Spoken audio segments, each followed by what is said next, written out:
This is a huge moment. This is why Porsche are going Formula E racing, something that Porsche are very proud of. The performance of this car, unless you experience it, it is something to behold.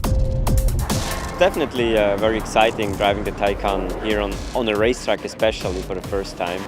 Driving an electrical car, you just have instant power, 3.5 to 100 kph. I think I should have reached that because I tried it.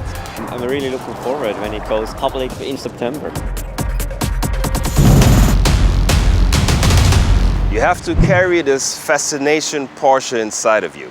Otherwise, all of this doesn't make sense to you. Otherwise, you won't even understand the message here on Porsche newsTV. This is where they built the new icon, the Taycan, the first full electric Porsche. I am Tyron Ricketts, an absolutely convinced Porsche enthusiast.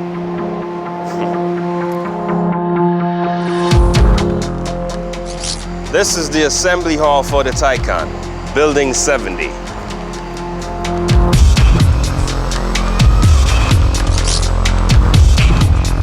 In 2015, Porsche said, e-mobility, that's what we do.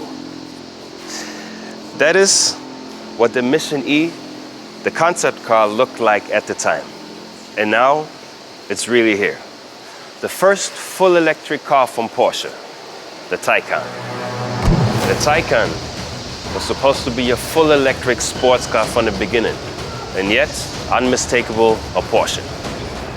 The body is fully galvanized and consists mainly of aluminum and steel. The battery case is not installed additionally, but is part of the supporting structure. From 180 kilometers per hour, the body is automatically lowered by 2.2 centimeters. This means more aerodynamics, better road holding. And truth be told, just forget everything you've ever learned about e-mobility so far. This is a completely different league. The Taycan has two super efficient electric machines, front and rear. In principle, an electric motor consists of a coil on which copper wire is wound. The Taycan has a hairpin winding. What does this mean? If one winds round wires together, there is space between them, not with rectangular ones. In short, absolute power density, absolutely awesome torque. The Taycan has 800 volts system voltage. The usual voltage is 400 volts. Does it make any sense? Of course it makes sense. The same power, but the cables are only half as thick. In other words, the cables take up less space and are a few kilos lighter. You can recharge electricity for about 100 kilometers in just about 5 minutes. Different plugs, different sockets, different charging stations. With this car, not a problem anymore. You can charge it almost everywhere. It has left and right charging connections.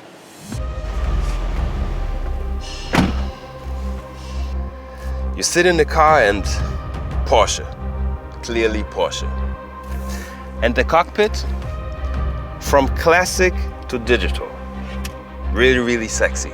If already digital, then 100%. That's why there's no analog speedometer, and you don't need it anymore. But now you get a power meter. Ignition key? No, you don't need that anymore. But you still have the left side for this button here. Recuperation. You know what that means, don't you? It's the recovery of energy. With other electric motors, you leave the accelerator pedal and the car brakes. So you know the electric motors are now generators and charge my battery. The Taycan can do that too. When you leave the pedal, the Taycan rolls on. That means it keeps going. Only when you step on the brakes does it recuperate. Only when you really hit the brakes hard do the normal brakes work, but only then. I don't know if this car is for you. For me, it definitely is. Porsche at its best. More about the new Taycan on Porsche newsTV.